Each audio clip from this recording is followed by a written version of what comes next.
Hey everyone, hey and welcome back to yet another episode of Battle Rap Resume. This is your host Tom Quee. If you'd like to help the show, please go onto iTunes, subscribe to us and give us a review. That'd be greatly appreciated. Please leave a comment on any YouTube video that you watch. Give us a little like as well. Please also subscribe on the YouTube channel. Of course, go to patreon.com/Battle Rap Resume. If you subscribe on there, you really help the show. It's hugely in debt to everyone that's been helping so far. Go on there, check out the different tiers. £1 is basically what I'm asking. That gets you access to all the behind the scenes material, all that extra stuff. If you want to be a little more generous, you can get access to Battle Rap Resume episodes weeks, months before they come out. So check that out. Also, check out patreon.com. I think it's /Don't Flop. Don't Flop have literally just announced their own Patreon, which I think is a great idea. I don't know why they didn't do it sooner. So shout out to them. Also, get at me, battlerapresume@gmail.com. And if you want to keep up to date with the shows, new episodes, that's at Battle Resume on the Twitter. But my guest today is someone that, I'm incredibly excited to have on. Not just have huge admiration for this guy as a battler, but as a writer as well.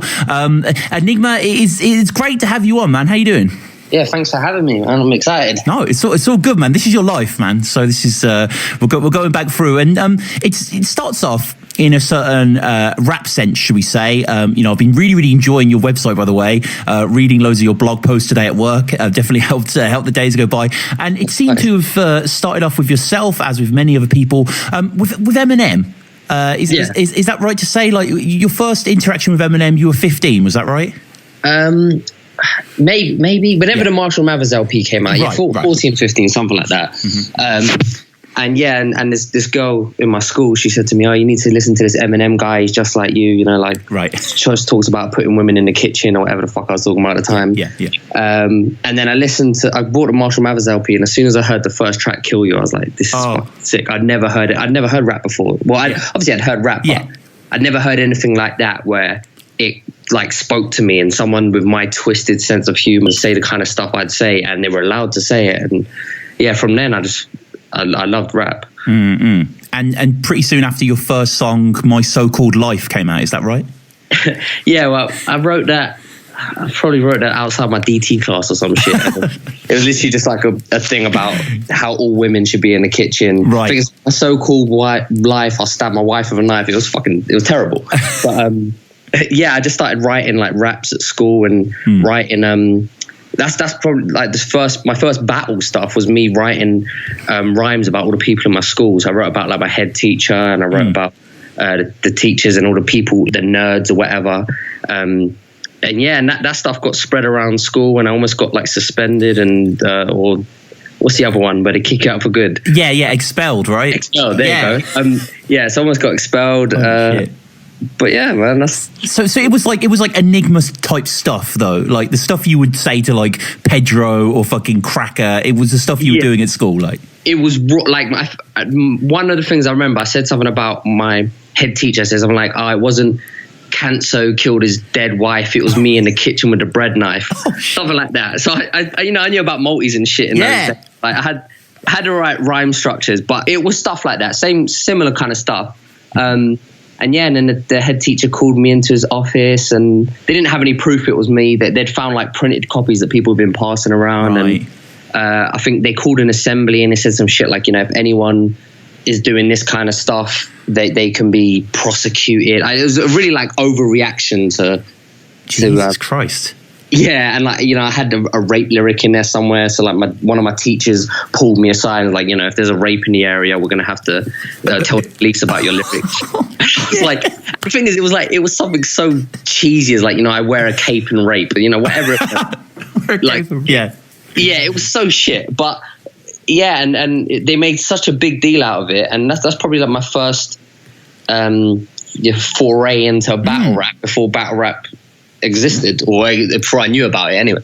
And was ENIGMA the moniker that then, or was it just George Kelly? Did you have any name? No, I was called Crazy G. Right. I was Crazy G, and then I think I was Disturbed and Insane. It was always something kind of twisted.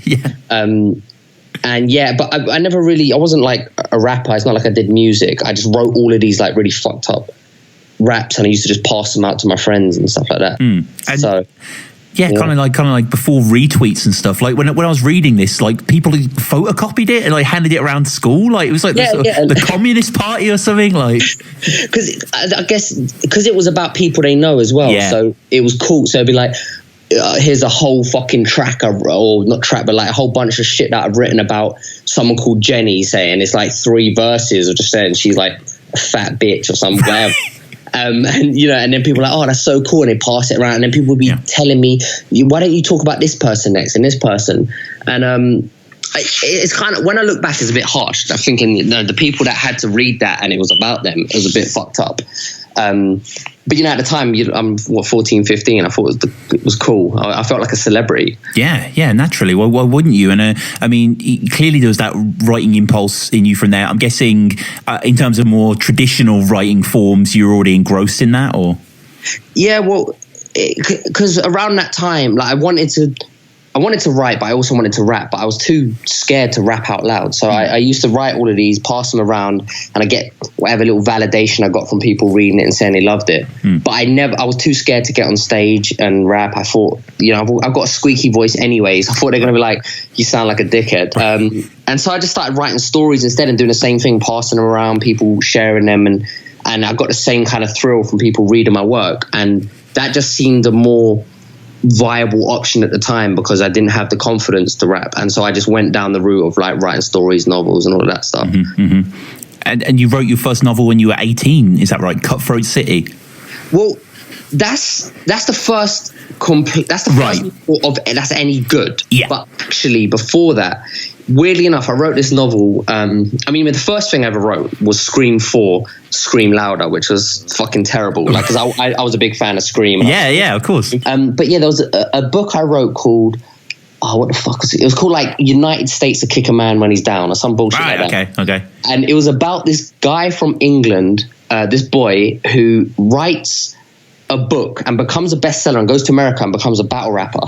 And this is before I'd ever been involved in battle rap. It's so weird. Like when I read this back like a few years ago, it's fucking terrible. But he goes over there and I think his rap name's like Bloodshot or something like that. And he gets into this whole, I think maybe 8 Mile was around at that time. So it's probably like influenced by that. But yeah, so like life kind of imitated art in the sense that I became a battle rapping / writer. Been writing about when I was like 16, 17. So that is really, really, really fun, man. And I hate to just sort of put your personal life on the table here, but it's just interesting, man, to go onto georgekellyfiction.com, as you all should, and to see your bio. You worked as a head writer for Trite Labs. That was Trey. Trey. I remember Trey from The Apprentice. He was the bullshit guy. Is that right? The bullshit guy. He used to say like, I'm a bullshitter. That was like his thing. Or am I thinking of someone else? I don't know. But I never actually watched him on The Apprentice. Oh, right. I met him through my like ex-wife's brother was friends with him or something like that. Right. And he pulled me onto that, and we were trying to make this animation series. I think we're trying to sell it to MTV, which was like aimed at combating knife crime, and he had the idea behind all of it. Like whatever people saw in The Apprentice, like a hungry sort of ambitious guy, that's him. Like he was in charge of it all. And I think we even did like a little promo, and it was all animated and all of that, but nothing went forward with it. But it was kind of a fun experience. Yeah. Nonetheless, I found him on Google, and he is the bullshitter guy. I remember Harry Hill had like quite a long bit about him on TV Birth, like back in the day. That's kind of probably why I remember it a bit more. But we're gonna get onto mom jokes, I swear, everyone listening. But there's just some interesting stuff here, including the fact that you've got yourself a literary agent, man. That is, give us a sort of the short take on that. It's a mad achievement. Yeah, so I must be 20. I think I was 24, and I sent off one of my novels, and I sent it to a couple of people, and she wrote back to me and said, we really like this, but it's set in America. Do you have anything set in England? We love the book, but can't sell it shit. I happen to have this one set in the hood, like English hood, kind of like the English Wire. Sent it off to her after 60 pages. I hadn't even sent her the whole thing. She called me into the office, said like, I love your writing, I love your work, I want to represent you and sell it. And yeah, I think that was like maybe about a week before my 25th birthday, which is to me earlier than I thought it was going to happen, like getting a literary agent and getting to that level when I was so close to being at the level I wanted to be, or selling books and whatever. But in the end, it didn't happen. So I mean, you mentioned in your blog at the end you have this great post, How I Got a Literary Agent, and towards the end you say, along the lines of, it wasn't everything that you thought it would be, it was kind of a different experience. Like, I mean, what was that distinction, the reality of having an agent? Yeah, I think it was that for so long, that's what I was aiming for. It's like, if I get an agent, then guaranteed next week my book will be sold and I'll have £1 million and my big dream will come true. Right. And then you get an agent, you realize that they've got 30 other clients to deal with, and their main focus. And I guess as well, in those days, I wasn't as disciplined as I am now. So I assumed that like an agent was going to be calling me up every day, like, yo, have you finished your rewrite? Like, hurry up, like, deal with this. And it wasn't that. I kind of thought, all right, I've got an agent now, I've made it. And I took my foot off the pedal and I kind of started using that as an excuse, because I was like, an agent she should be doing this, she should be doing that. And that's the idea of what I thought an agent would, when really, like, it's my responsibility to do all of that shit. So, it's just like anything. It's like, you have an agent or a manager, you still need to put in the work. And that, it was my naivety that kind of thought, okay, I've made it now, I've got my foot in the door, I don't need to carry on what I'm doing. And that fucked everything up, really. And where can is there anywhere we can read your work? Do you sell online, or? Well, actually, later on this year, like, it's in the works right now. Okay. I haven't announced it yet, but there's something coming later on in the year that I'm putting out. I've got a really amazing illustrator on it. And I expect once it comes out, I let people know. But yeah, there are plans. Okay. They're just secret for now. Yeah. No. They're a bit of enigma, as you were. Yeah. And just finally, before we get into battle rap, I was going through, and you had like a list of your short stories there, and I appreciate you've probably written loads. You can't remember them all. A few of the names caught my eye. I don't know if you remember these. Inky the Cat. What's that about? That's a story that was told to me by my dad's friend about like 15 years ago or something, about this cat that he had that just kept coming over and wouldn't leave him alone. He lived in like a farm somewhere. This guy lived in Spain. The cat lived on a farm, kept coming over, and he wouldn't fuck off. And then his wife fed it one day, and he couldn't get rid of this cat, and he used to track like ink through the house and all of this. Anyway, it's a hilarious story that he told me, and I kind of just, at the time, I went and I wrote it down in a notebook. I was like 14, 15, and, so I was interested, like I said, in writing those days. Wrote the whole story down as I remembered him telling it to me, and I just and I sort of rewrote it years later. So it's just basically about this guy trying to get rid of this fucking cat, but he keeps coming back and eventually leaves it out on a hill somewhere, and then years later the cat still comes back, and then right. It's a horror story. It ends up with a cat fucking trying to kill him. And shit! Yes. And finally, it's all Wallace's fault, which feels a great title. Like, what the fuck is that even about? I think that's another kind of, like, a lot of those stories, like either horror or crime stories. Sure. So they're stories where someone ends up getting killed. I think like that story is a guy who's tied up in a bedroom, but the whole time you think he's looking at this woman because he's planning to kill her. But really he's already been tied up by a killer or some shit. I don't even fucking know. But right. Yeah. That's not one of my. Those two stories aren't really, my best stories. But no, fair enough, man. And like again, I appreciate, you go through so many. It's hard to sometimes recall the synopses. You mentioned also on the blog that an old school friend of yours, his brother was the co-founder of Don't Flop. So who was the school friend and who was the brother? So the brother's Kruger. Ah, okay.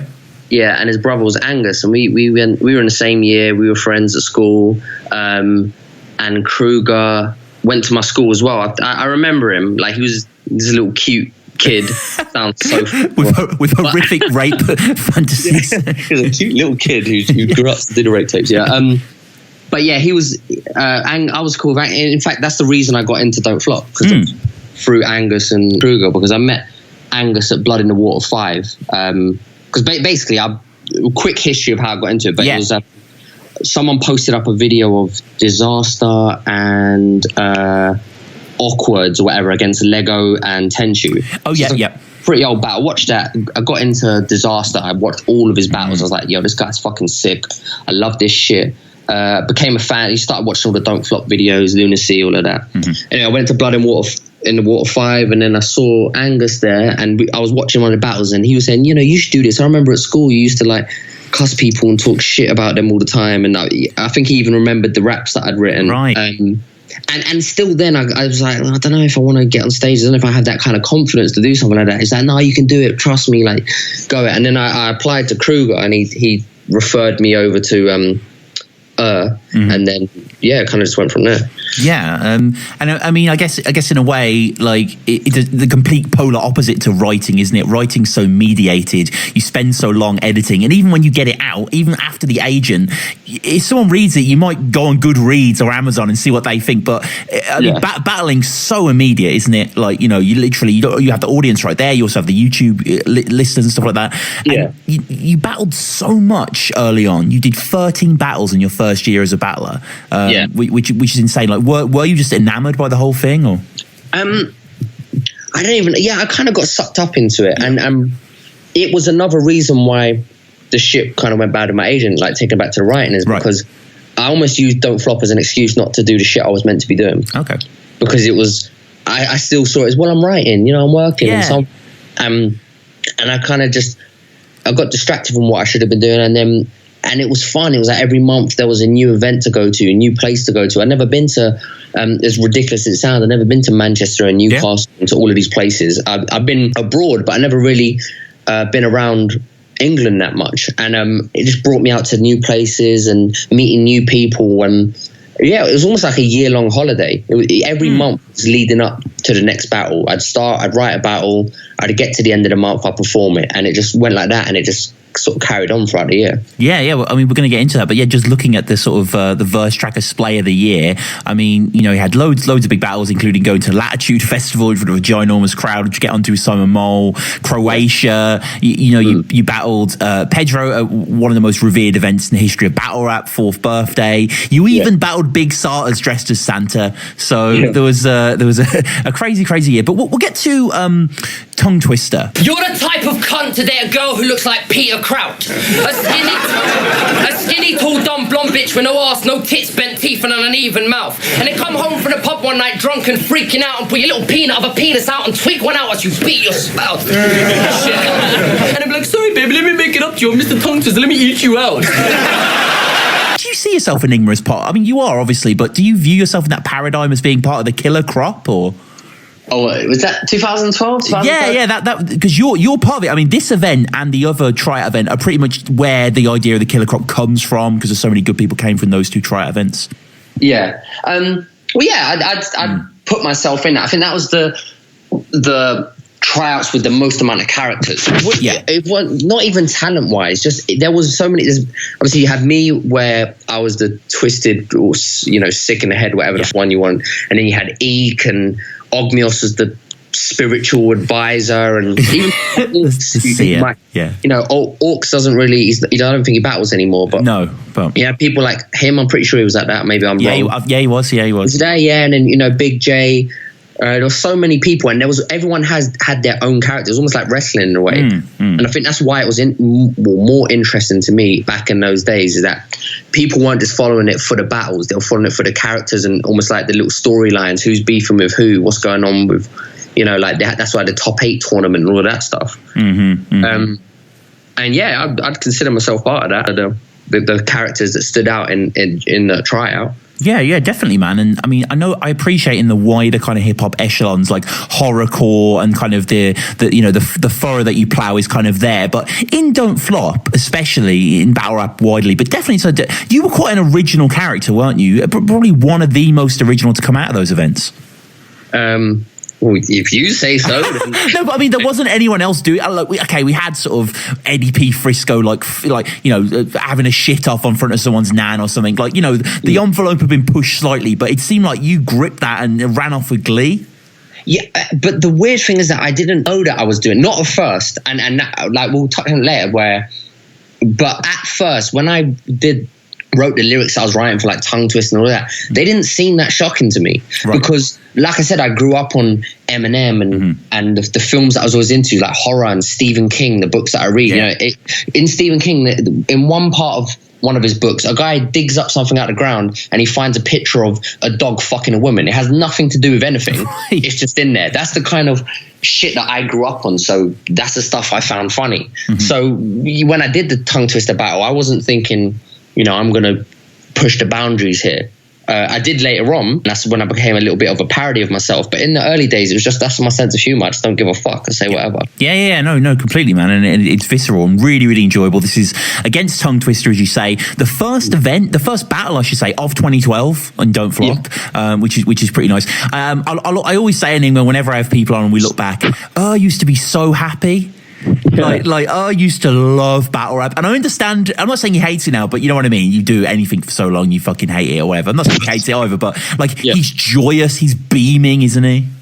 Yeah, and you know, like I think even that day, I remember I pissed him off because I inboxed him something like joking around saying, "I'm not going to be able to make it today. I'm really sorry." Blah blah. And then like a whole bunch of dots, and at the end, actually, I'll just be there. And he wrote back like, "You're so fucking lucky. You're Angus's friend. Like you dickhead. I thought you actually pulling out." And yeah, he was really excited, and I think it's because it was at that point where they were about to hit their peak, or maybe not even hit peak, but start to rise to the level that they'd been threatening to for a while.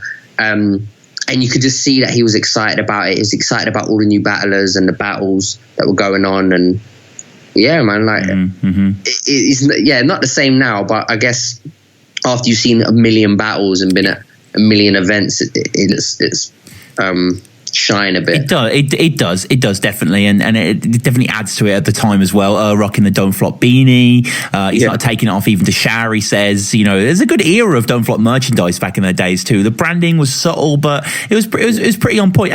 And this battle against Tongue Twister, I mean, it's regarded as like one of the great tryout battles, isn't it? Like you both brought it. Yeah, I mean that and Dialect against Double L. I remember as being pretty big. And yeah, I was surprised because I did, other than looking at Tongue Twister, I saw a few videos on Facebook, and I saw on his MySpace page a couple of things. I didn't really know what to expect. But, you know, I just wrote my shit. And in those days, I didn't know about punchlines or wordplay or any of the shit they talk about now. It was just what I'd seen. So I was like, okay, disaster, lots of multis and all of that, and mum jokes. And that's kind of the things that appealed to me is what I wanted to do. So a lot of just stupid jokes and shit. And yeah, and then I was proper nervous when I battled Tongue Twister. Like I hit about 3 shots of vodka or some shit at the bar right before I even went on stage or in the pit.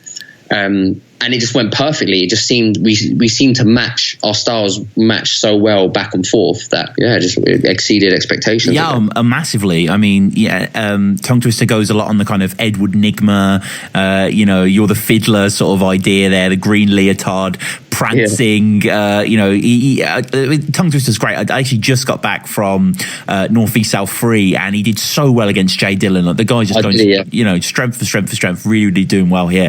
I've always thought Tongue Twister's underrated. Like I've always been since that first battle, I've been a fan of him. Like even against me, he said one of my favorite bars, which was something like, "You're not comfortable in your own skin because you ink the whole thing," or some shit like that. And that hit me because I was kind of like, where's these tattoos almost like as an image thing? Like, you know, he broke me down a bit. And yeah, like Tongue Twister, he's a cool guy as well. So I don't think he gets as much praise as he deserves for his style of battling. Yeah, it's aged well as well. Like, you know, watching this back, very, very entertaining. And we get you, and you kick off pretty vividly. I mean, you talk about his Cockney rhyming slang video. You never heard such shit in your life. And then we get this initial onslaught, which really sets the tone. So pissed at the minutes of time I missed from my life trying to listen to your ridiculous shite that I went home, kicked my ex-wife, picked up a knife, and stabbed my kids in the eyes. I'm pretty proud of that one. I can't like that. That's I mean, you take because I mean, it's a mouthful just doing it right now, like, you know what I mean? But back then it was like, it was, and I guess because you hadn't like necessarily had that, you see it with Marlowe as well, actually, in Marlowe's early battles when he's trying to do these long multi-streams and he just not gauge well for it. I mean, it's quite a powerful performance that you do, isn't it? You're not like a laid-back Ogmios, like you're going at it. Yeah, well, again, because I'd never rapped, I didn't really have a particular style, so I just wrote these words down that all right, like, you know, I've got stuff in there like fucking syphilitic whatever, that just because it rhymed with something else is in there, it doesn't even make any sense. But I just went there and I didn't really know when I was rehearsing it. I wasn't rehearsing my performance as such. I was just trying to lock the bars in so that I didn't choke, because that was my biggest fear, that I would choke. I kind of just rushed through a lot of the stuff. even like when I watch it now, like I can see that I'm sort of speeding through it. But yeah, like it was cool. Yeah, no, it was really, really strong. And Tongue Twister in his second, mentioning something that comes up quite a few of your battles, Enigma, your video with Sam Pepper. Yeah, which isn't on the internet anymore. I can't find it. I looked for it loads. Like that, it's gone. So, just to clarify, because I wasn't really like watching Big Brother at this era. He was just kind of like a famous kind of prank guy. Is that right, or like? Well, not at the time. Not at the time. He kind of got his fame off it. Is that right? Well, all right. So with Sam Pepper, yeah, people. Basically, how I met him in the Big Brother house, but because years ago I tried out for Big Brother and I got through to the final stages, and they put me in the house for a guinea pig run or whatever they call it, a test run. Yeah, so what that is like about a week before or 2 weeks before Big Brother goes on air, they put in about 10 or 15 housemates and they test out all of the live games that they will do, and you know, it's in the actual house, and it's basically just to sort of test all the twists and all of that, and they put you in there for a week. So I was in there with him and a bunch of other people. I think one guy from that year ended up on the actual show. Okay. And then because of that, I ended up on fucking Dating in the Dark. So they said, we don't really want you on this because your language is a bit too raw. We can't edit you out. This is like 1 or 4 times. So they sent me off anyway. And then the next year, Pepper went back again, and then they called him in. He went into the show, but we'd been talking during that time. We'd become friends. And then as soon as he came out of Big Brother, he moved in with me. And because he moved in with me, then I went to all the shows with him and all the award shows. What was it, like the Urban Music Awards, I think it was. Sure. We went to that and we met Snaky Man and his management, a few others. So I don't know if you know who Snaky Man is. I don't. He sounds quite shady. Yeah, well, Snaky Man is because he got his teeth knocked out as a kid or something. So the tongue would go through his teeth, but it wasn't because he was a snake. But yeah, he's an actor. Like he was in Brotherhood and Adulthood, Kidulthood, all of that kind of stuff. Top Boy. But anyway, he does music as well, and just through that, I said to Pepper, like, you know, I want to do rap. Like I want to rap, but I can't rap. And we just started rapping over some tracks, and he hit up I think Snaky Man's management, and we thought, fuck it, why not do it? But it was meant to be like a parody rap almost. It was meant to be a joke, and Snaky Man was meant to be the guy who actually could rap. So it'd be me chatting shit, Pepper doing it, and then he'd come in and be like, what the fuck is wrong with you two? You can't rap at all. And he would kind of assault us. And yeah, and it did all right. It's got a bunch of views and shit, but haven't lived it down since. Oh man, I'd love to see it. I would love to see that. I want to see it, but I don't even know. I don't really. The last time I spoke to Pepper was, I don't know, a couple of years ago, whatever. There was a whole thing with him, and he's got some dramas going on. But yeah, he took it down because at one point he decided he wanted to be taken seriously with music, and he put out these other tracks, White Girls or some shit. I don't know. Yeah, and he took that down, and I haven't got a copy of it, so I don't even know where it is. I'll kind of want to see it again. But yeah, definitely, man. Yeah, it's interesting because it is a recurring theme. So I guess a lot of people had seen it back in the day. Yeah, they knew that we lived together and that we were friends and all of that shit. So and we get back to Tongue Twister, more of the same Enigma goodness in the second. He looks like a hot cunt blister. He's in the friend zone of hookers. You raped his girl so bad that she gave you his number. Or you gave him her number, sorry. Her number, yeah. His number. God, that is a good raping. That would be really.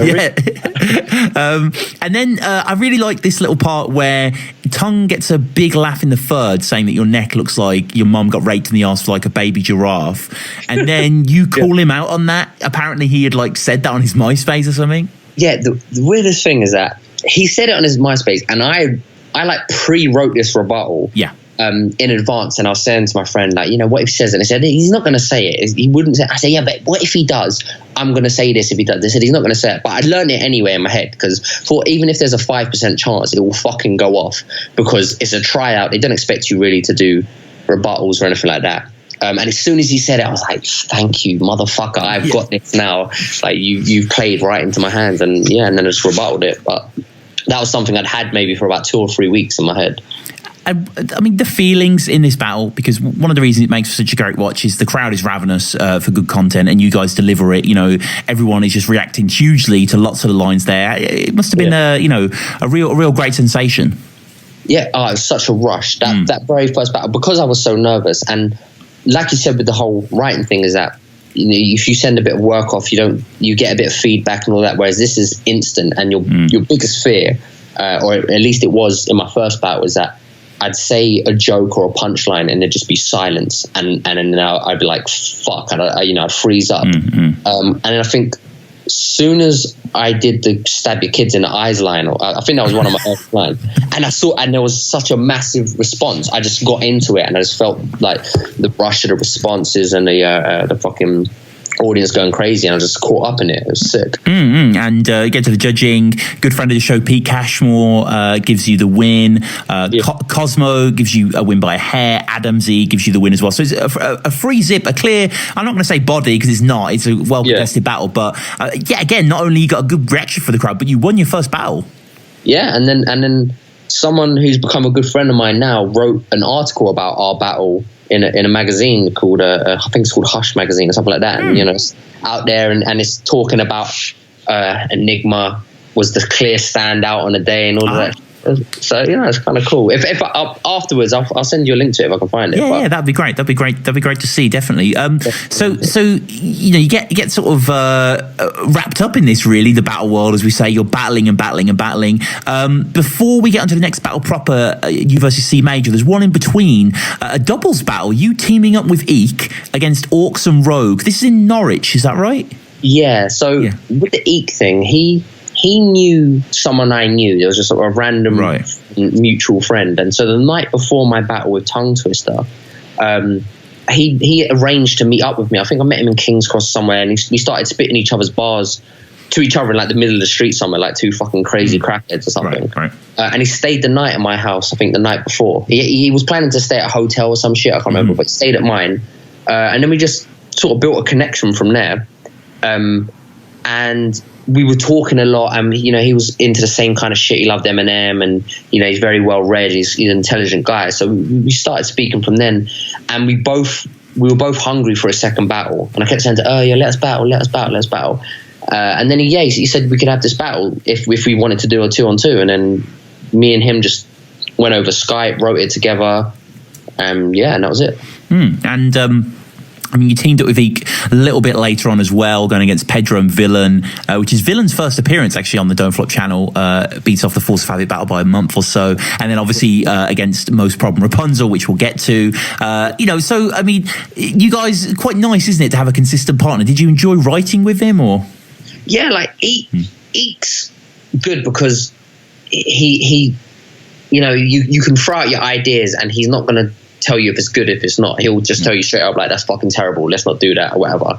And we worked really well together. There was a chemistry there where we just bounced off each other, and I think that's because there was this like almost vein of hatred between us, like we all the time. And I think a lot of the time that works. You got that bit of tension between the two battlers where it's not just lovey-dovey all the time, and we'd get into our little bickering things and whatever. No, we're not doing that, whatever. And I think it came across well. I thought we worked well as a partnership, and before Eek kind of fell from grace, I really think he was going places. I think he was one of the best battlers in the early days, and he didn't really get the recognition he deserved, just like I was saying with Tongue Twister. But no, I think that's fair, and I definitely want to get Eek on the show. I do think he's quite a fascinating presence in the battle scene, for certain. He's a hilarious character as well in real life. Once you get talking to him and know him, like he does seem like quite a rambunctious sort. And we'll get to a more reserved character in the battling world, that being Cee Major. Motherfucker, you're as threatening as steam vapor. If you're a Mexican, I'd have you working and serving me as my personal bean waiter. I'm a grown-ass man with 2 kids, an ex-wife, 2 jobs. You're still just a motherfucking teenager. And your life's a disaster. And those glasses are because you have issues with DNA. If I did your GCSEs for you, that's the only way C would ever C and A. See, I can do the wordplay too, cunt, but I can do it better. You talk about man stacking a peas. Sucking a dick is the only time you get the cheddar. This is the top 8. I mean, 2012, we're talking about the killer crop. It was so good, they did fucking 2 top 8 tournaments in 1 year. Like, it's just, the overflow of riches there. Going against Cee Major. Cee now, is... I don't know. Is he a legend in Don't Flop now? He's almost there, isn't he? He's definitely got a renown. Yeah, definitely, and he's known as one of the best writers in Don't Flop. and he's definitely got a lot of respect in the scene. But he didn't when I battled him. Exactly. Yeah, and I thought he was a prick. Like, and I say it in the battle. I don't know why. I can't remember why, but I just decided that he was a miserable cunt. I think it's just because he was quite reserved and because he was quite shy. I was just like, you know, what the fuck's this guy's problem? And he was one of those that I never really, in the early days, I never really sort of spoke to him that much, or I never really interacted with him that much. So I didn't really like him. And when I knew I was battling, I had that feeling of like, I just want to fucking destroy him. You know, he's a piece of shit anyway. That's what I don't think that now. No, of course. Yeah, of course. Yeah. I have a lot of love for Cee Major. And I think the thing is, once you get to know him, you realize that he is one of the people that he's been himself the whole way through. And I didn't, in the early days, I guess, because I was a little bit more trying to adapt to the people around me and I got caught up in the scene. I wasn't seeing him bend, and I was sort of like, why is he acting like that? And now I can respect that he was just himself, and he didn't want to play the games that other people were playing or get involved in the politics. But yeah, when I went into that battle, I was like, I'm going to fucking destroy him. Fuck this guy. I'm going to find out everything I can. So I researched him. He'd said the whole, you know, the Muslim thing in his first battle. And I kept like that one, because I was thinking, did he say that? Does it mean he's Muslim? I was going around his Facebook. I was like, I need some confirmation of this, otherwise my third round is going to be fucking retarded as shit. But yeah, I mean, we'll get to the third round. The third round, I think, is pretty crucial. Killer third round, I should say. You also touch on the fact, I don't know if you remember this now, but he had his try against Young Mace, and Cee Major will go down in the history books as having one of the worst hype man ever. I don't know if you remember his his mate behind him with that afro, just like the gun fingers. Like, Vokes, I remember Vokes, and Vokes. He got kind of a bit pissy of me after that, saying, you know, why are you bringing me into it, whatever. But he's another guy. He was cool after that. Like, at first, I don't think he was happy that I brought him up. But I was like, I can't not mention that, because it was on all the comments in the video as well. Like, what the fuck is that guy doing? So C begins. Says you're looking like Young Mace Part 2. Sort of calling back to his try out there. Monkey on your head for acting curious, George. Yeah, that's sick. You know, pretty fire. Going for this battle, the top comment on this battle is by Chris James. Don't know who this guy is, and he states, "Cee Major looks like Louis Theroux did a weird weekends at URL." It's quite a nice comment. And C is rocking that classic early Cee Major look, like not kind of his long hair enlightenment look or his kind of bulkier muscular look. Now he's kind of Mark 1 Cee Major sort of thing. And like young C. Very, very, very young. And you come out, I mean, C, as we said before, I don't want to overuse the word, but he is a little conservative, a little reserved here. You're much more outlandish. Nice flip as well. You know, you mentioned the potato, mum's getting mashed sort of stuff. You know, it wasn't bad from you. Yeah. I thought I did it right against him, you know, considering third. I mean, Enigma, I've got to be honest, and I'm on it. I am honest with guests. You've got to be, or there's no point. You definitely beat Cee Major in this battle. Like, it's, I've heard that a lot. Like, I mean, all the comments say it, and they're true. It's right. Like, yeah, it's weird because at the time I remember being so like adamant that I'd won, and for a while me and C had this kind of adversarial relationship where every time I saw him there was a bit of tension between us, because I'd be like, I fucking beat you, this fucking bullshit, like you got away with that and whatever. And I did feel a bit, I don't know what the word is, fucking gypped. I got shunted, whatever the fuck. Yeah, like I felt like it was bullshit, the decision. But looking back on it with like a new perspective from years by, when I haven't seen it for a while and look back, I do think it was closer than it seemed on first view. Because when I look at some of the bars of his, like with the Curious George and all that shit, you know, like he did have some really clever stuff in there, and mine was just more straight to the point, but picking at him as a person and his. I guess it depends what you want in a battle. If you want bars and if you want wordplay and all that, he fucking destroyed me. And if you want just someone to see someone be brutal to someone else, then I won. So I think there's something in there for both people. Yeah, you're being quite gracious. Time heals all wounds, but it's a definite robbery. I mean, Cee, I love Cee. But he does like quite a long, lightweight Simpson scheme in his second that doesn't really go anywhere. And I think you are more direct. You say that it looks like saying that because I get that, but then I look at some of my shit and I'm like, I did some fucking stupid alphabet scheme which finished on F and it had no relevance at all. And I brought up fucking Joseph Kony and had some. It was 2012, man. I guess it was relevant back then. Yeah, it was. He looks like an anorexic, dyslexic version of Niles Crane. I mean, I can sort of see that, and then we get to the third round, which ENIGMA had me dipping into a bit of theology at my lunch break, because I was like, in Muslim, is music haram? And apparently it is. Like, apparently it's a pretty contentious issue in the theological discussions over there, and you lay that down. I mean, Shufflety and Marlowe kind of did it on the 2-on-2, didn't they, against Cee as well, talking about how him being in the tournament was like technically betting, and that was sort of the thing. I mean, a powerful angle. Yeah, and I think the only reason, one of the reasons that it's so good is because I was the first person to use it, and so now when people use it on Cee, or when they did use it afterwards, it's been recycled. So you say it might not have had as much impact, but it was just because my wife now, her ex had converted to Islam, right, and so she knew all of these rules that I didn't know about based on him, the stuff that he'd told her and all of this stuff. And she kind of relayed it to me, and I was like, I can use all of that shit. So I said, I kept telling her, give me more. What else do you know? Like, tell me some other shit. Like, get them to me. And I did check up with some of them as well.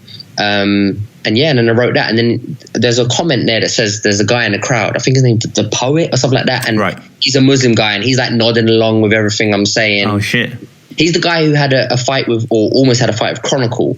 Yeah. Remember that battle when he's disrespecting Islam, talking about pissing on them? Yeah, versus him. Yeah, shit. Yeah, that's the same guy who gets angry at him. Whereas when I was doing my bars, he's nodding along, going, "Yeah, okay, you got a point there." So I felt like, and that's why I said that script. Yeah, and I say anything like, I'm not being racist. I'm not saying anything about Islam, and go on Google if you don't believe me and all of that. But even now, there's still people that say shit like he doesn't fucking know what he's talking about, and I don't, to an extent. I just knew these little bits of information that I'd been told, and I just used it. So. Yeah. I mean, I'm making no proclamations to be in depth with the Hadith and the Quran, but it was just interesting because you raise a topic and you're going online, and I was reading about it myself, and they were just saying, it's pretty much any form of singing, any form of melody is just a sense of release, a constriction. It's like, God, fucking hell, you know what I mean? It's just fucking put some Marshall Mathers LP. It didn't do ENIGMA very much bad, so we can go on from there. But after Cee Major, we get into you're battling. I should correct myself because I said earlier you had 13 battles in 2012. It's actually 14, but I can't seem to find DK online. Yeah, so that's been taken down because I asked was it maybe, I don't know, a few months ago I asked him if he could take it down for me, and that's because of the content of the battle that we all know about. And basically it's a thing of, at the time, I was 25 or whatever when I did it, and my daughter was 4. I didn't really think about the consequences, or I didn't even think about the bar, really. It was just, like I said, that's my sense of humor. It's just a throwaway bar. It rhymed, whatever. And then thinking now, she's 8 now. She's got an iPad, or she's got a little tablet thing, and goes on YouTube. Oh, Daddy, I saw that, you got these rap battles on YouTube, and, she's seen bits and pieces here and there. And the worry is that she'll play that and hear it, and she's not going to understand. An 8-year-old will not understand the context behind what I'm saying. And also, what if she's getting older and her friends see it and then they talk to her about it, or she gets bullied because of it. Oh, your dad, said this, blah blah. And I just getting older. When you look back on that, it's something that I regret, but don't. Like I don't regret saying it at the time. I didn't mean it to be interpreted that way, and I didn't realize the consequences or how that could be perceived from anyone else. I just thought people would see it as just another throwaway bar or whatever. Just like if I said, you're so ugly, I'd rather fucking swallow 80 dicks. No one's gonna be like, oh my God, he's admitted he's gay. Like, oh yeah, but it's a slightly different kettle of dicks, as it were, isn't it? Yeah, but you know, it's like how Bizarre saying he's gonna fuck his 13-year-old niece and slit her throat, or he's gonna fuck his grandma and give her AIDS. Like, that's the music I grew up on, that boundary in music where you say shit. I didn't think that Bizarre was actually gonna have his boys rape his niece, or you know, cut his own grandmother's throat, or give his wife AIDS or whatever. It's just bars. It's just stuff that's funny, and you just say it.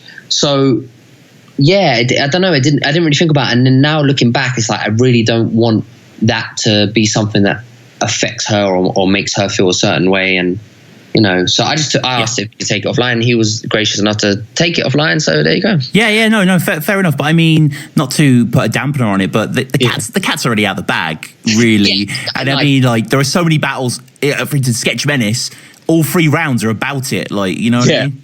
Yeah, you know, I get it, and it is something that it's not something I can hide. It will come up, and I don't mind it. Obviously, I'll be able to talk to her when she's older, and I can explain it to her. It's 13, 14, whatever. It's just in this time where she can stumble across it. It's not the same, you know. If she watches Sketch Menace, says all these things, it won't even clock in her brain. But if she sees me saying those words, she's going to come to me saying, "What the fuck does that mean? Why are you saying that?" Yeah.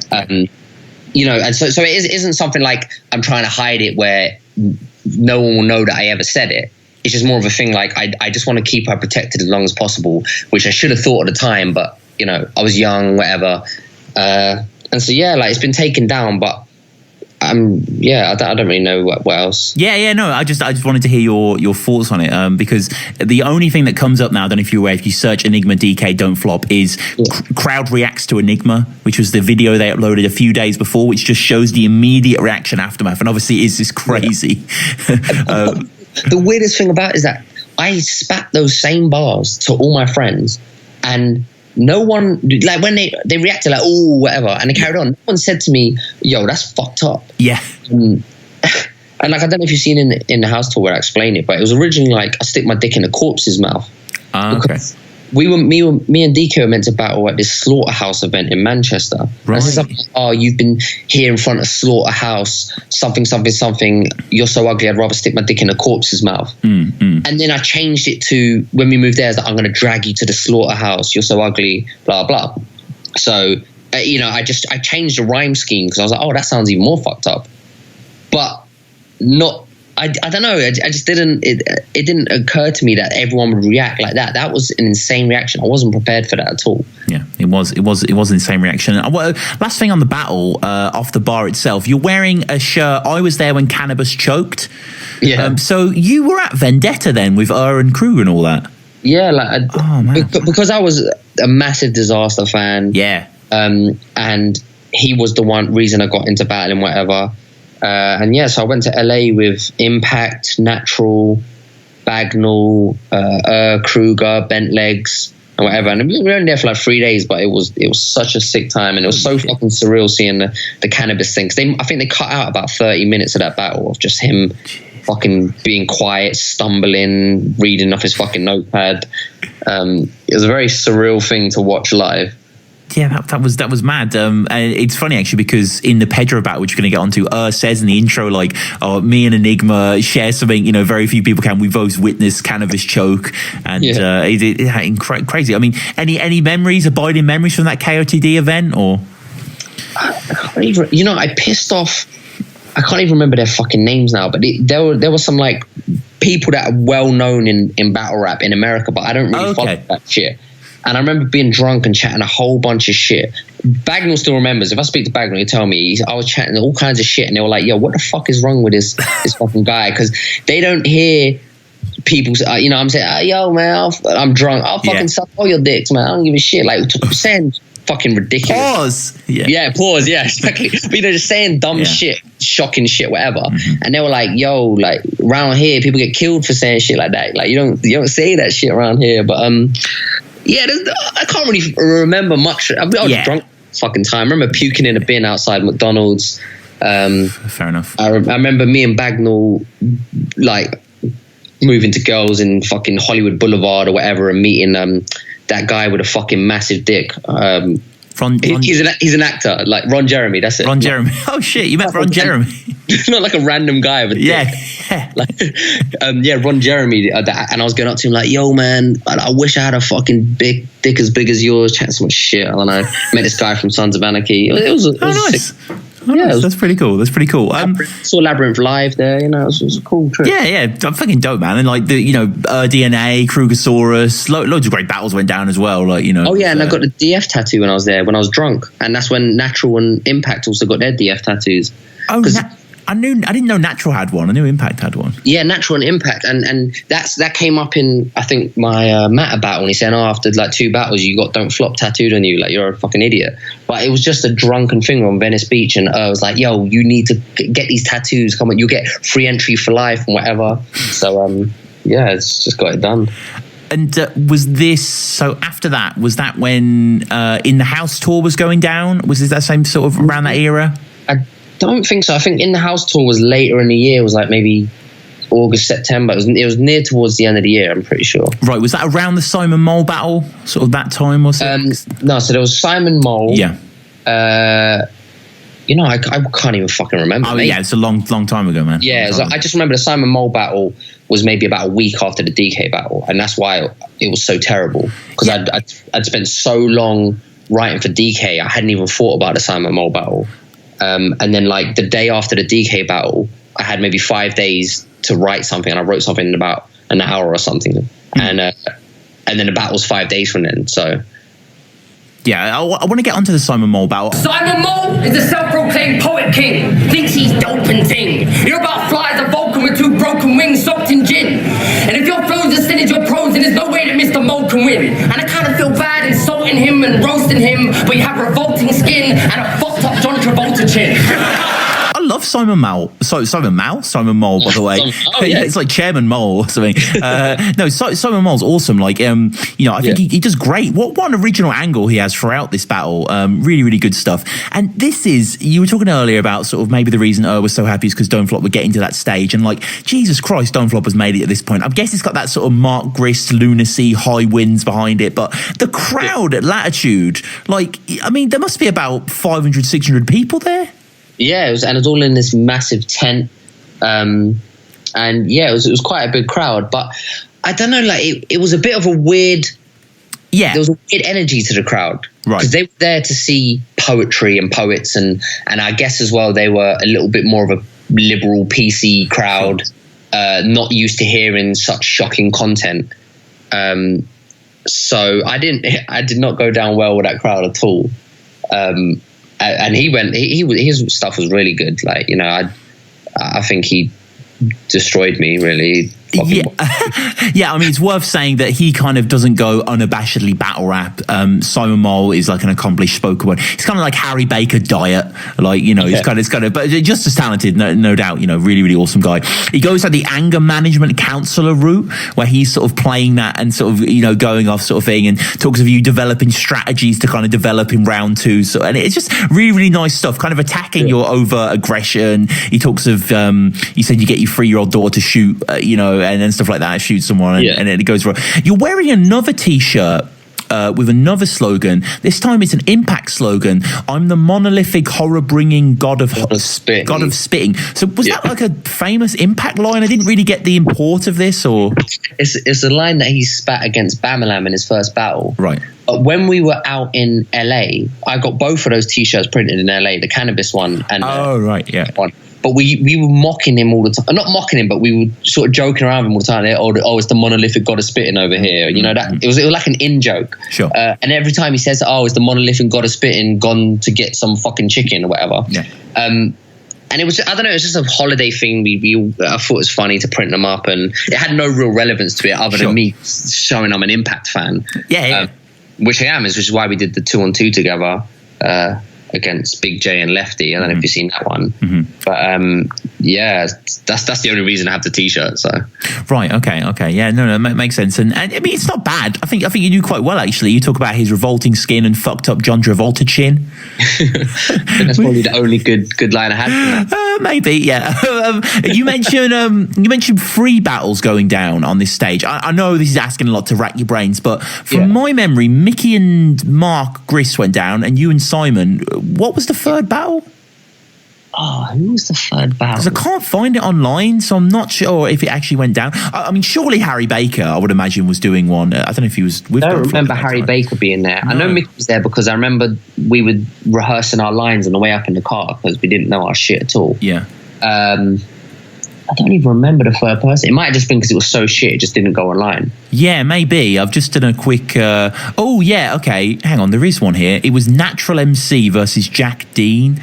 Shit. Yeah, Natural's there. I completely forgot about that. But it's been... Oh, no, it's still online. Yeah, okay. No, it's still available there. So, yeah, maybe that just slipped me by. But, yeah, that's pretty cool that Natural was there as well. I mean... Yeah, like, all of these... A lot of these memories, this is the first, like, I can't remember my Simon Mole battle. I don't think I watched it back after the first time because I just knew it was trash. So yeah, I remember Doc Brown was there as well. He was watching my battle, and I was there, he said to me, "Oh yeah, your battle was good." I said, "Oh yeah, that was trash." He went, "No, it was all right." And I was like, the one battle I do in front of someone semi-famous, and it's the worst fucking thing I've ever done. So bad. I literally wrote in like an hour. I have shit that rhymes that means nothing. It's got nothing to do with Simon Mole at all. Like, I don't know. It's a terrible battle. Yeah. I mean, it's okay. You talk about his poetry reminding you of your balls after a ninth wank with a dry tank. Because whenever you listen to it, my mind's blank. I quite like that sort of stuff. Yeah. You talk about. I mean, I'm not trying to quote like bad bars or whatever, but this bar sort of caught me a little bit off guard. You talk about the eyes being like the window to the soul, and you're like, I'm going to bring out some window pane. I'm just like bars. But I know I say something about an African computer or some shit. Maybe that was. I don't know. Potentially, yeah. It made no sense, but it rhymed. Yeah. I mean, it goes there, and I mean, Simon from Mars. I remember mentioning. Yes, you did. Yeah. And someone said I bit that from fucking Dirtbag Dan. I remember in the comments, and I was like, I don't even watch American battling and no, and I love the fact that Simon kind of, he's a therapist throughout the whole thing, and he sort of he goes on his own spree, and he kind of calls it a Freudian slip sort of thing. He has a venting session, and at the end he ends by saying, "Oh, watch out, my supervisor's coming," and he's like, "Oh, I'm actually going to tell him what I think of him now," and he like goes off stage. Like, it was very, very intelligent stuff. Really enjoyed that. Yeah, on his side, But I mean, like, you have, like, I will say this Enigma in the battle, you have these kind of like these, force multis, whatever, but it's just kind of fun to see where they go. You say that he's a rocker fiend who plays Monopoly and watches pottery and octopus sodomy inside a monastery. So, oh shit, I don't remember that. So that's what I'm talking about. I know. I literally was just writing anything for that battle. Yeah. Octopus sodomy inside a monastery is incredible. And you had the mild, very, very mild, but a little bit of a choke at the end. Yeah. And they started booing me. They did. Yeah. But I think it's because in my head as well, I knew my material wasn't that great. And when they started booing me, I was kind of like, yeah, well, I know why they're booing me. Yeah. And I just wanted to get off stage a little bit. I wasn't really confident with my material anyway, so I think I used that as an excuse. I don't even think I finished my stuff. I think I just said time and walked off. Yeah, you're like, all right, man, chill. And like, there are so many people there, so it's hard to keep a lid on them, even if you had a good line. And you just like say to the camera, like, 12-year-olds and shit. Like, so it's just, and you do see, obviously it's Latitude, it's a poetry tent. There are quite a young crowd there, but nonetheless, it's your first year battling, and you battled around so many places in front of so many crowds. Just before we get to Pedro, capping off the year essentially, you went to Outlook as well, Matter. So you were really sort of, high flying international, weren't you, to a certain extent? Yeah, and I think it's because I was battling all the time, and I was willing. Any battle that came up, I was willing to battle. I was like, yeah, whoever. I don't give a shit who it is. I'll battle. I don't care if they got a name, whatever. I'm just ready to do it. And then I think Matter saw my DK battle and said he wanted to battle me, or he'd be open to battling me. Right. And there was a whole little controversy between me, Eek, and Luna as well, because in our 2-on-2 battle in Norwich, we dissed him. about some SBTV thing he had. So he thought we were a cunt. We were a cunt. We were cunts, whatever. And so, yeah, I think Matt was just sort of like, I'm going to fucking fuck this guy up. And then, I went out to Croatia and battled him. I kind of like Matt battle. I think I was decent in that one. Yeah, I need to go back and watch that, to be honest with you. I've been going through quite a lot, but that one's kind of slipped through. But yeah, no, that also, I remember the crowd at that being huge.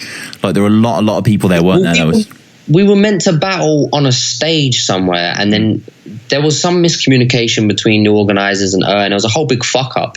And in the end, we just found this place on the beach, and we just, like, I think was like, everyone fucking come around for some, back during his enthusiastic days. Yeah. He was screaming, this is the best, biggest battle you're going to see. Come down. Everyone just sort of surrounded us on the beach and are all fucking high and shit. But yeah, that was a fun experience going to Croatia, with those guys hanging out, freestyling on the fucking balconies and shit. It's cool. Yeah, that's awesome, man. And we get to 4th birthday. I mean, very, very cool that you got to be on this event, right? I mean, was it the opening battle you guys were? Yeah, I think we were the opener. I'm pretty sure. That's crazy, man. Yeah, it was good. I can't even remember how that battle came about. I just think because both me and Pedro were pretty active at the time, so. And I remember told Pedro, because he was freestyling, like he said, like, for this battle you got to take it seriously, no freestyling, you got to write some shit and rehearse it and make sure you come with like your best stuff or whatever. So I think it's a good battle. I think it is a really, really good battle, actually. I have memories. I remember this battle coming out, which would have been like the end of 2012 or something, just being with my brother in my room watching it, like, and him not really knowing what it was. And then I remember he didn't really know battle rap, but he laughed at that line when you said something like, you bet you love the jungle because you love fucking lion or something like that. Yeah. And I remember just cracking up with that, and that was a long time ago now. Yeah, but it is a really good battle. I mean, 4th birthday, part of the joy of it was, for me, it's sort of things like the way the crowd are sort of quite an odd level. They're like they're below, but they're quite visible, and it kind of makes it a bit more communal. And even like the design of the 4th birthday logo, which in my books is the best birthday logo yet that they've done. I don't know, it's a minor distinction as well, but really, really good. But the way you disrespect and dump on his team by constantly coming underprepared and pumping out threes is like you're deliberately trying to make your way to the bottom rungs of the league so that no one notices when you try to pull the fucking rug out from under our feet. That's why this fuck up sucks up to the chief, but secretly he's like, fuck her, he means nothing to me, just another sucker to me, a stepping stone, another motherfucker to leech, and every battle is a stab to his back and attempt to make Don't Flop crumble and bleed, because the F is on that beanstalk shit, it's growing, but you're Jack just holding it back, no money, just dozens of beans, and every time you show up underprepared, you're basically just cutting that tree. Pedro inevitably kicking off with, this is Don't Flop's 4th birthday, you fucked your daughter, it kind of go in the obvious direction, but I guess, Yeah, well, I by that point, obviously I'd expected it. I knew that was going to be the angle that everyone I'd shot myself in the foot or whatever as soon as I said that bar, and that became a recurrent theme afterwards, and I knew he was going to say that, which I had 1 or 2 rebuttals like prepared for that, and yeah, I agree, like the whole set out of it, the atmosphere was so good at the 4th birthday. I think that's one of the best events I've ever been to at Cable. We had the elevated stage and everyone around us. It was kind of like a pit, but a stage at the same time. Because, the Fiddler's Elbow ones, like the Tongue Twister one, they're always the best. When you got the pit and you got everyone around you and you got all that energy and atmosphere so close to you, you can just feel every reaction. Whereas sometimes when you're on a stage, you can feel a bit removed from the crowd. But yeah, like being up on that stage, I can't remember what the fuck, if you asked me a question or not. But yeah, I just thought it was a fun battle being up there, and yeah, it was an awesome environment. Another little Cee Major diss in your first. Lots and lots of good lines. You talk about how Don't Flop's growing, Pedro's the impediment. You mentioned Joseph Kony earlier. We get another 2012 reference to David Masters. Yeah, I mean, people listening, explain who David Masters is. David Masters was like this. He was this battle rap fan, but he thought he was like the authority on everything to do with battle rap, and you'd see him in all the forums and in all of the battlers' comment sections on Twitter, and he always had an opinion, and his opinion was always like 4 pages long. Right. And he was a good writer. He wrote well, but he was always pissing off everyone with his opinions. And then in the end, some stuff came out about him where he pretended to be a girl to get pictures of. I don't know. I don't even want to get into that. But some shit came out, and then like he's gone offline ever since. But people still remember him from that era of this guy who was, you couldn't go on a post without seeing him pop up with some fucking diatribe about why battle rap is shit or why his opinion means more than anyone else's. Interesting. Yeah. Okay. I need to track that guy down. Try and get him on the show. That'd be. I don't think you would get him. Like I think no. He's gone underground. Like he's hidden underground. All of his accounts have been shut down, and he's sort of disappeared. Like there was a lot of controversy around the time of all this stuff that came out. So I was on the tail end of that. I definitely wasn't clued into the social media hype of Don't Flop at the time, so a few of those references went over my head. But ever hearing battles like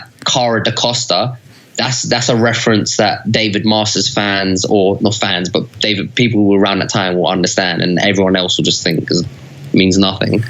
Yeah, I'm pretty sure Yunnan references him in a battle around the same time, saying it's like a bell end or something like that, inevitably. So, yeah, there is that. Pedro in the second coming with the helium stuff. Pretty unbeatable, right? Yeah, that was cool. I didn't know he was going to do that at all. And that was, he was telling me afterwards, I think that he was struggling to get it into the building because they didn't want to let him bring it in or whatever. Yeah. But yeah, that was hilarious. I thought he was really good in that battle. He was. I think he was really, really strong. I agree. Like up until this point, I mean, Pedro's similar to Cee Major. You were saying like Pedro's never changed. The crowd has just sort of got into him rather than him getting to them or whatever. But yeah, he is good here. He just balances it well, and the helium, pops off. You talk about him stealing someone's phone in Sheffield and fucking up a night for everyone. What happened there? I can't remember the story, but somebody told me the story of. Oh right, okay. Yeah, like I didn't just make it up. Like, It was a story of like they'd gone to someone's house and they had nowhere to stay or some shit, and they went to this house party, and then the phone went missing, and he'd taken it, or someone thought he'd taken it. I can't really remember.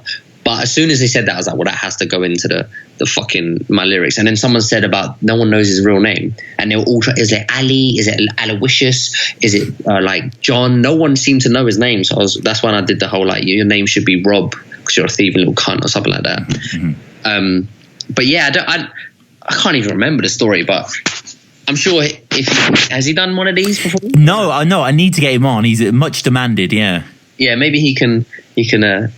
Shed light on that situation. I don't really want to say, oh yeah, he did all this, and he's like, I didn't do shit. Yeah, no, of course. But what's most important to remember with this battle is another victory for yourself. Like, I don't know what officially it was, but I feel like you would have had a really good record up to this point. Yeah, I don't even know, because I used to like back in the day when all the judges were battled. I think that made a big. The judges were battled. The judges said battle. The battles were judged. Yeah, I used to like all that because it.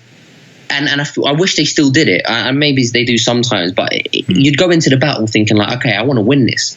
And I know like people say, but it doesn't really matter what the three judges say, but it meant something. You win it, and then you'd see on your battle, and it'd come up with like a win, 7 wins, and 2 losses or whatever. And you wanted to keep it at a certain level. And I think that gave you more of an impetus to write well and to do even better in the battle because you wanted to keep your numbers up. I can't remember what my win level was by that point, but I was doing all right at one point, and then they kind of just dropped it. They stopped with the judging, and they stopped counting or calculating everyone's win ratio. And I think certain things like that they should bring back. I think that they lost something by taking off that. I used to watch like when I watched the battles, I used to skip and see what the judges think at the end. Mm-hmm. Just like when you watch football and you listen to the people afterwards, the pundits, you kind of want to see what their opinion is and if it matches yours. And I think they should go back to that anyway. Mm-hmm, mm-hmm. Yeah. I don't know if you're aware of UKBL, Koj and Crackers League. Yeah. They're sort of trying to do something with that. I think it is quite difficult to implement. So we see, we get basically to the end of 2012 by this point, and we see kind of like a Russian doll closing in of itself sort of structure with your yearly count. So 14 battles in 2012. We have 4 battles in 2013, 2 battles in 2014, 1 battle in 2015 and 2016. I mean, a very conscious decision on your part, was it, to sort of put the foot off the gas a bit? I think because what was the year after that? I can't remember even the battles that I did then. You battled Tongue Twister at the start, then Sketch, then Cracker, then Mos Prob and Rapunsell. Oh right, okay, yeah. So yeah, it's fairly. Yeah, I think with that year, I did the Tongue Twister one because that was a rematch, and there was talk of us doing a third one, like a decider. Oh, really? Yeah, because I won one, he won one. We were going to do the decider, and that was going to be the year afterwards on the January. So it would be every January would have opened with our battle. Yeah, that would have been nice. Yeah. Yeah, and it was my Tongue Twister was on it, but I don't know. By that point, I think I was just a little bit jaded by the whole thing. I maybe I was a bit tired of it, just doing it every month. Yeah. And you get to a point where you lose your passion for it. And obviously the Sketch battle came and. Yeah, I mean, let's talk about that Sketch battle because you've done a lot of battles up to this point. We've established very, very deserving of an international. So even though it was fucked up, underhanded, and deplorable, I guess he picked the best premise because after he said it for the next 10 minutes, all you did was stumble, fuck up, and lose that crown like an inept dentist. So you can go around saying you deserve to win it because you certainly killed him, but the only reason you're flossing now is because he hurt your feelings. And You've got Sketch Menace, who, I mean, he is kind of a byword for blandness, really. I mean, no hate on Sketch, but that's kind of what you mentioned in the battles. I mean, he seems to acknowledge it himself to a certain extent. I was a king of an entire dot, he says. Did you ask for Sketch? Was Sketch just given you, or? No, there was talk of an international, and I think he said Sketch was interested in battling me. Yeah. Like, so again, because of the whole DK thing, a lot of people wanted to battle me because they instantly had an angle. Yeah. And, a lot of the time that makes a difference. Same with me. If I'm battling someone who's fat and ginger, I'm like, okay, that's going to be easy. I know what I'm going to talk about. I'll take it. And they had an easy angle with me. So, yeah, I think he wanted to battle me, or he said he'd be up for it. And then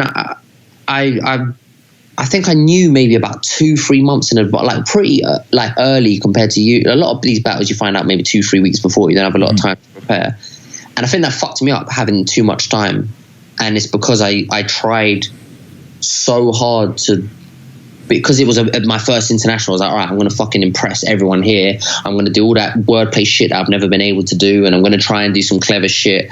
And I think I even wrote about maybe 30 minutes worth of bars, like ridiculous. I was in France for like a week visiting my mum, or 2 weeks, and was watching I saved all of his battles, took them out there, watched them, broke them down, wrote pages of shit. And and I just tried so hard that even now when I watch back at the battle, I thought it was terrible. Like it wasn't my style. I don't think in places it was, but like even the art scheme at the end, which went on for way too long. Yeah. Thesaurus laughs in the middle of the fucking scheme behind me. Yeah, I don't know. Yeah, he does. Yeah. You at the start of this is his verdict.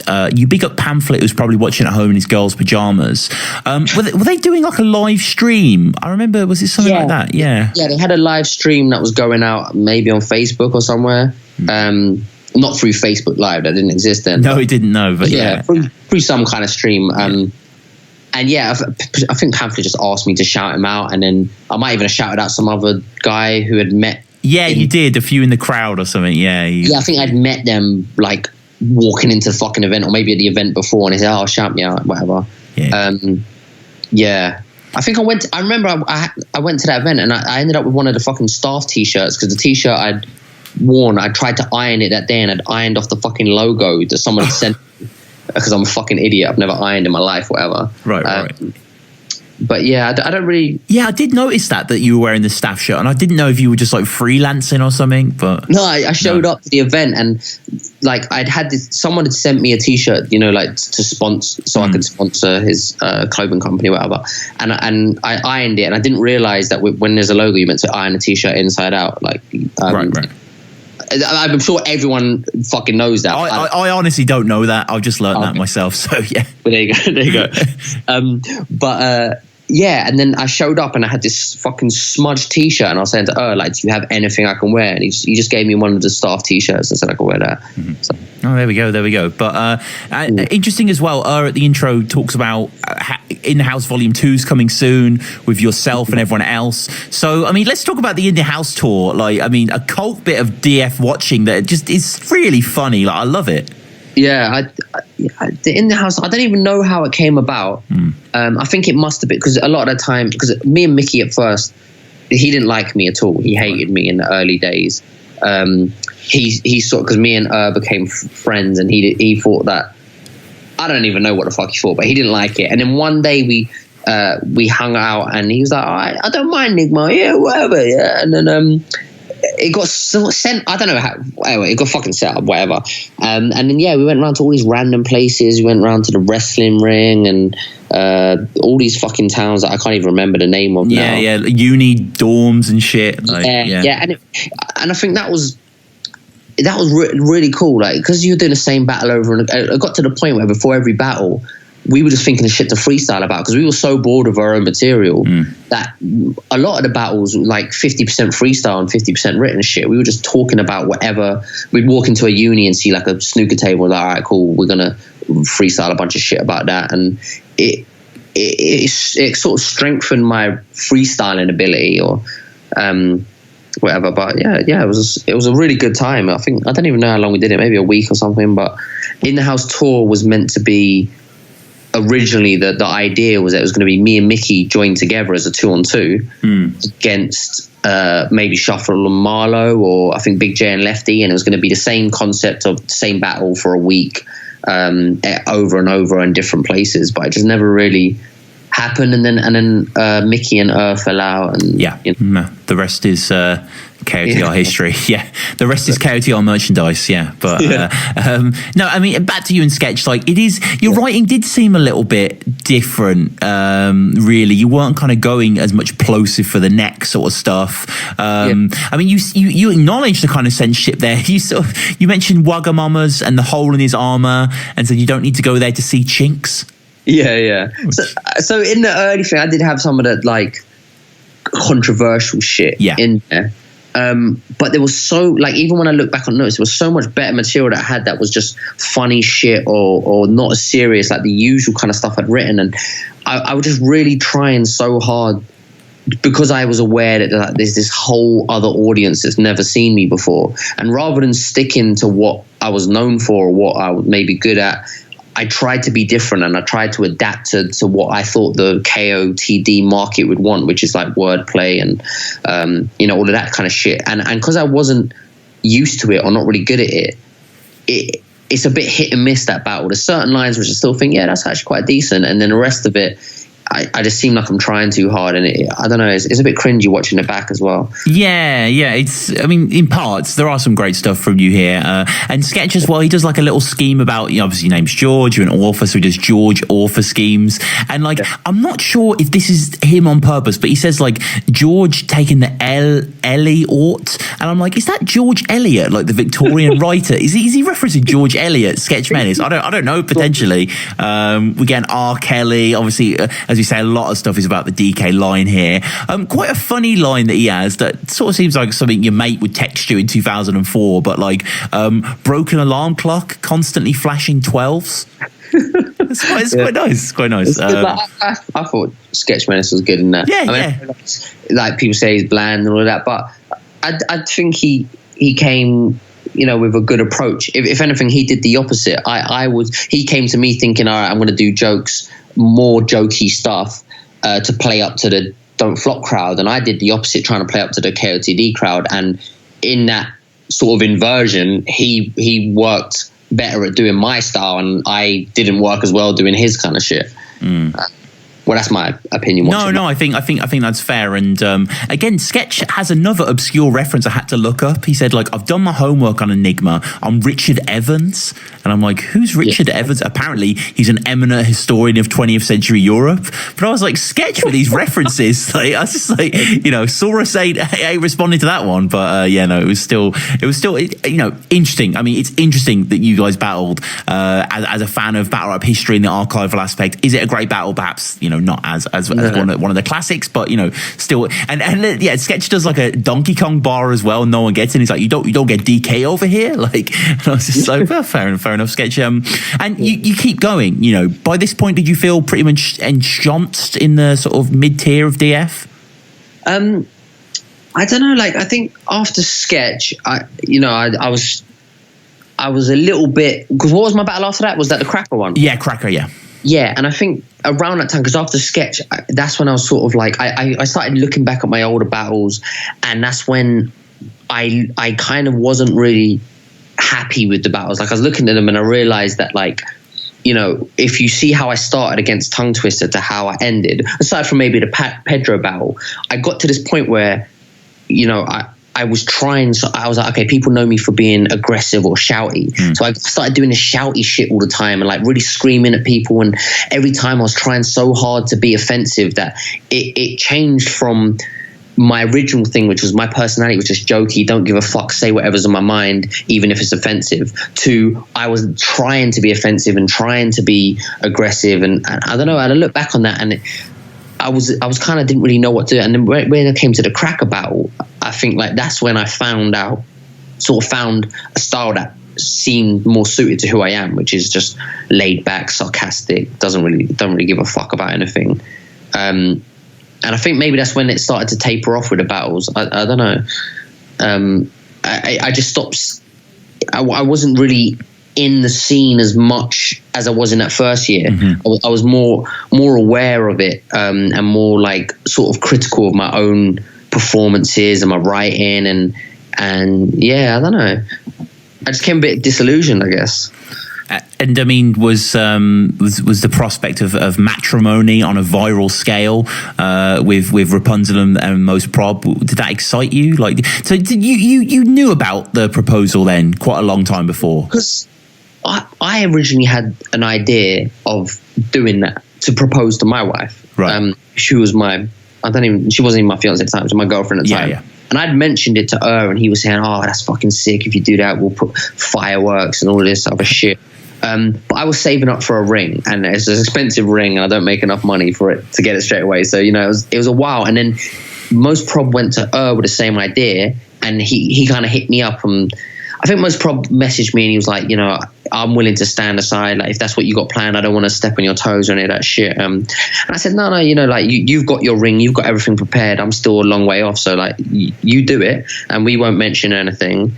And we discussed it beforehand, and he said some stuff like, please don't bring any like rape jokes into it and stuff like that, because I don't really want my moment of proposing to my fiance to be forever tainted with rape jokes. Right. Which is, we steered away from that. I guess he didn't want the Jew jokes either, but like we did, that was our other angle. We weren't really sure what else to do with. So, yeah, like that was cool. I was interested in doing that battle, and I was excited for it. And that was in front of 1,000 people at wherever the fuck it was in Leeds. I think it was Stylus. Yeah, I was there, man, actually. Oh, and really? yeah, I remember, I think the first battle of the day was Bowski versus Mr. 13, which is kind of as opening battle as it sounds. And then you guys got on, and, it was a fun sort of battle. And I remember at the end, when Mos Prob sort of stepped away for a second when he tells Jackie that he's not quite finished. And there's sort of a collective breath was taken. I remember this stranger next to me turned to me, we looked at each other, and he just said, he's going to propose. And I went, yeah. And it was just, we just knew. I don't know what I mean, obviously, what else are you going to do in that situation? But still, it was electric. And, you were there, and I think it's almost got 2 million views now. And, regardless of that, it's two people getting, engaged. A lovely thing, even if we got no views. But still, an awesome thing to be on stage for, I imagine. Yeah, and because we knew it was going to happen, I was kind of excited as well. I was waiting for the moment to happen. I was like, I really hope she says yes. Like, I hope this doesn't get fucked up or whatever. Yeah. And so there was a lot of anticipation during that battle. I could see he was quite nervous because it's playing on his mind. Yeah. And yeah, just watching it live there. And if anything, I was just thinking, I don't really want to overtake that moment. I don't want to do anything to fuck this up. So I just sort of stood to the side and just let him do whatever to do what he was doing. But it was cool to witness that live. And then it's 2 million views. I didn't even know that. It's creeping up on Daily Mail as well, or Daily Mail online. It was, everywhere. Yeah, not the greatest publication to be part of. But, no, well, I mean, whatever, and I think it led to like some bad beef between Mos Prob and eventually as well over Royal. I remember some Twitter stuff going down. I don't know if that's been resolved, but I mean, I don't think it ever did get resolved. But I completely forgot about it. Yeah, they had an issue. Yeah. It was pretty unpleasant, but nonetheless, there it is. They had this crazy moment, and you battle not at the rapidity that you did before, but you had P Soldier, Locksmith, and then we saw kind of 2016. You battled one person a year. Are we gonna see a 2017 performance? Well, I don't know, because do you know one of the things that put me off as well is that I had 2 cancelled battles that I wrote for, and that Bonnie, right? Yeah, so that year, the 215. So that was Locksmith and P Soldier, and those were both sort of pretty well received. When the P Soldier battle, everyone seemed to like that, whatever. And then I had Bonnie Godiva lined up for the. Oh, it was at Leeds again, I think. I think it was 6th birthday. I think. It must have been if it was at Leeds again. Yeah, it was at Leeds again, and I had probably my best shit written for that, and it kind of was a way to redeem myself for the Sketch Menace battle. Like if anyone, the KOTR side had only ever seen that of me and thought I was trash, I was like, okay, well, they're gonna see what I'm about now. This is the real sort of Enigma. I'm gonna stick to the shit that I'm known for, the fucked up shit. I had a lot of good stuff at Bonnie, and then her bullshit she got arrested the night before, right, or some shit, 'cause she's a fucking idiot. I don't even know if that's true. What. And then I was meant to battle Uno Lavos in Croatia on a boat. I think that was another Outlook. Yeah. And again, I'd written for that, and I had a great bunch of shit, and then that got cancelled as well. I think the whole trip got cancelled, I think, in the end. I don't know, and those things is like you spend weeks rehearsing and writing, whatever. Yeah. It just put me off a little bit. And then the 2 battles I did after that with the Big Daddy Bleach, and that was because it was Christmas and it was like 2 days prep. Yeah. And I was thinking, I kind of want to battle it. I'm going to go to it anyway. Why not battle? I do miss the buzz of the audience and the crowd sort of cheering, whatever. So I think I hit up Bamalam or someone, said, can I battle? Or I'll battle anyone, doesn't really matter, I'll give me a tryout, whatever. And same thing with Wilsey. About maybe 2-3 days before, I think someone dropped out, and I said, I'll battle, give me someone. And I think if I'm going to do it now, it probably will be something along the lines of that, where a week before, if I'm going to the event, I might decide, all right, fuck it, I'll do it, give me someone. I can't see myself dedicating time that I did in that very first year, so because I wanted me to battle at North vs South this year, the one that you just went to. Yeah.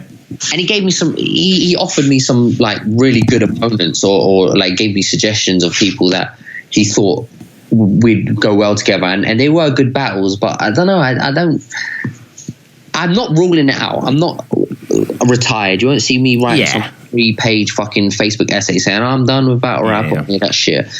It's just more like the timing needs to be right. I've got a new baby, right, family. I've got writing shit to do. There's a lot of work on.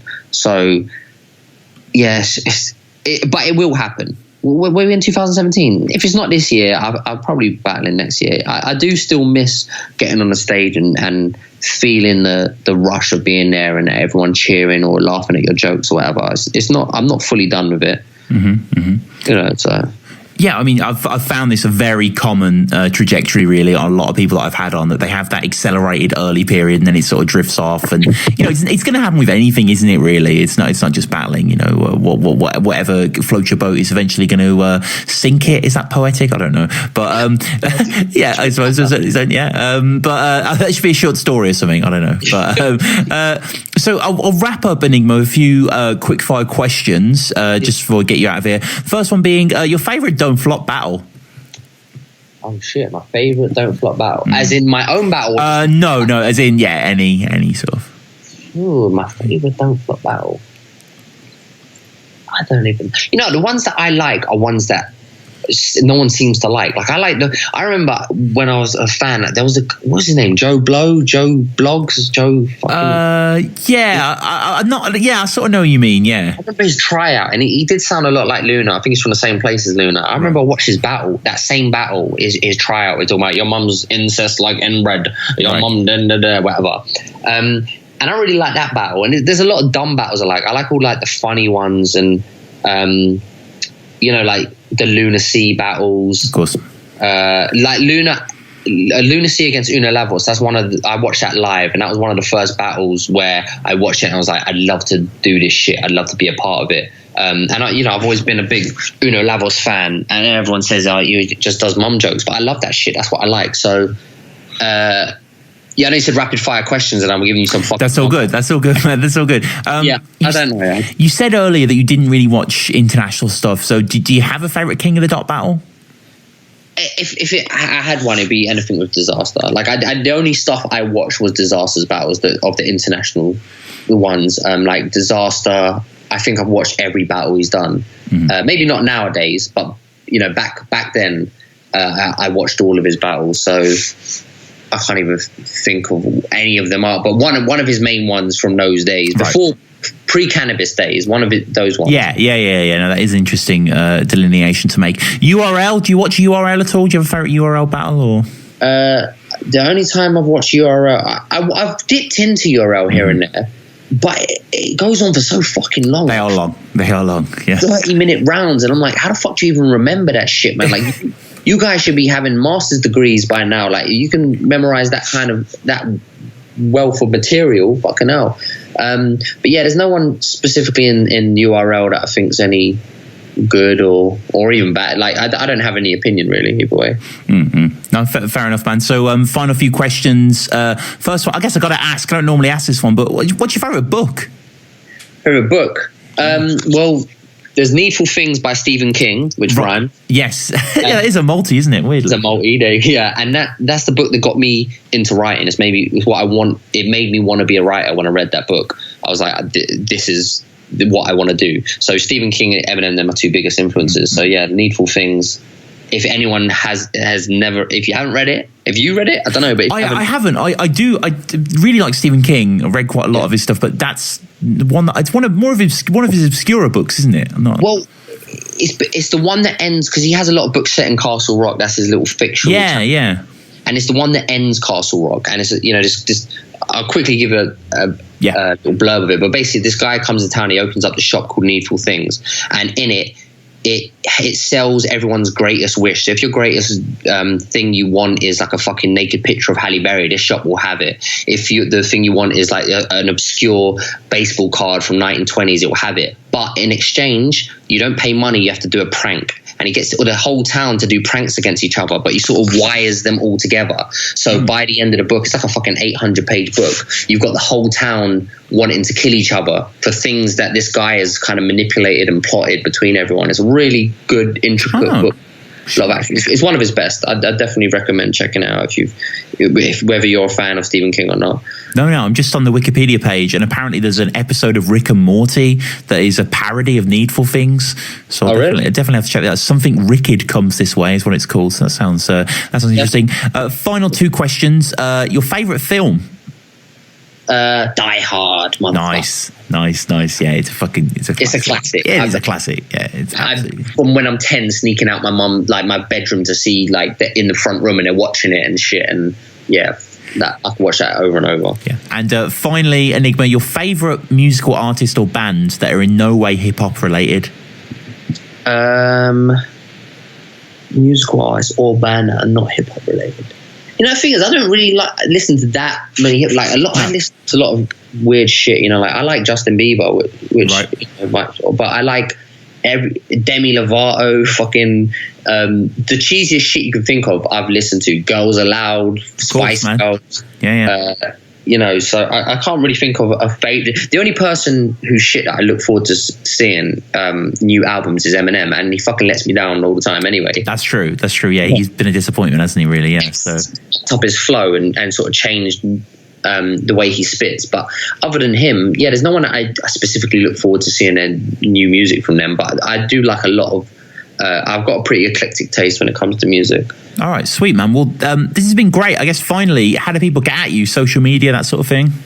Well, I've got like a couple Twitter accounts. So I've got at Enigma Kelly, which is my Enigma persona, where I just tweet a lot of pointless offensive shit. And then I've got at George Kelly Fiction or G Kelly Fiction. I don't even know. Wait, let me check my own. What am I called? G Kelly? Yeah, at G Kelly Fiction, which is a little bit more. It's more to do with my writing stuff and the stuff that interests me, which is like films and books. I do occasionally talk about some battle rap stuff, but maybe not as much as I would on the Enigma account. Other than that, hit me up on Facebook, my website, georgekellyfiction.com. That's about it. Instagram, all of that shit. I've got it all. You can usually, I think all the links are on my Facebook anyway. Yeah, I'm sure they're all tied in. But Enigma, this has been great, man. Thank you for joining me. No, thanks for having me on it, and I look forward to listening to this shit and seeing what fucking bullshit I've been talking this whole time.